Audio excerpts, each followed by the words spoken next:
در چند ماه گذشته نشانه‌های متعددی از اختلاف نظر در بالاترین سطوح حاکمیت دیده شده بود. از سخنان ضد و نقیض مقامات گرفته تا تصمیمات ناگهانی در سیاست خارجی و اقتصادی. همه اینها مانند قطعات پازلی هستند که وقتی کنار هم قرار می‌گیرند، تصویری نگران کننده می‌سازند. تصویری از دو یا چند جریان قدرت که هر کدام به دنبال کنترل کامل تهرانند. اما سوال اصلی اینجاست: چه کسی واقعا قدرت رو در دست دارد؟ آیا تصمیم گیری نهایی هنوز همان فردی است که همه فکر می‌کنند یا ساختار قدرت در حال بازترسیم است؟ برخی تحلیلگران معتقدند که نسل جدیدی از فرماندهان امنیتی و نظامی در حال تصاحب آرام نهادهای کلیدی هستند.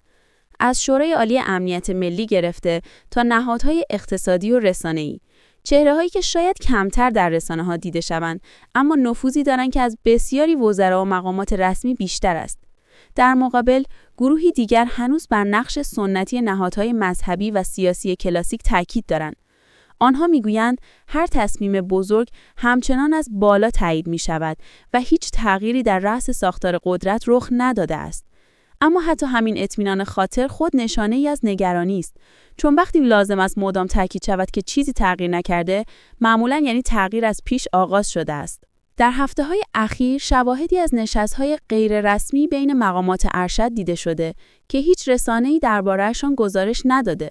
برخی منابع داخلی میگویند هدف از این نشست‌ها آماده‌سازی برای مرحله‌ای جدید از مدیریت کشور است.